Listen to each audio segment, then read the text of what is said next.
Have you ever had a guest who arrived with more baggage than just their suitcase? I don't mean luggage, I mean stories. This happened in my Orchard Street apartment on the Lower East Side. The flat is a walk-up, third floor, narrow hallway, creaky wooden stairs. Nothing fancy, but it's got exposed brick, and guests love the way the morning light spills in from the street. The booking was for 3 nights. The guest was named Clara, mid-30s, traveling alone, just one carry-on. At check-in, I noticed she looked exhausted, like she'd been on the move for days. Still, she was polite, thanked me for the detailed instructions, and promised she'd keep a low profile. Easy enough, I thought. The first night, quiet. The second night, I get a text at almost midnight. Do you know if there's a laundromat open nearby? There's one around the corner that runs 24 hours, so I told her. But 20 minutes later, I glanced out my own window down the block and saw her standing outside in the cold, not with laundry, just standing, staring up at the building. The next morning, she left the apartment, immaculate, bed made, dishes washed. But on the kitchen table, there was a notebook, not mine, not something I provide, just a plain black notebook with no name. Now, I know the rule, don't snoop in a guest's stuff, but it was wide open on the table, like she wanted me to see.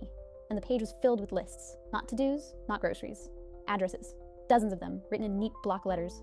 Some I recognized as spots around the Lower East Side, old tenement buildings, corner stores, even the diner across the street. That night, I bumped into her, coming up the stairs. She looked different, energized, almost glowing. I joked, "Hope the laundromat worked out," and she just smiled and said, "Oh, I found what I needed." That phrase stuck with me. Found what I needed. The third day, she checked out early, no fuss, left the keys exactly where she should.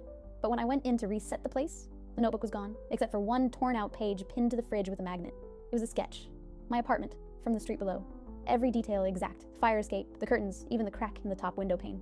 At the bottom, she'd written, "Thank you for giving me a place to rest. I won't forget it." I stood there with chills. I never heard from Clara again.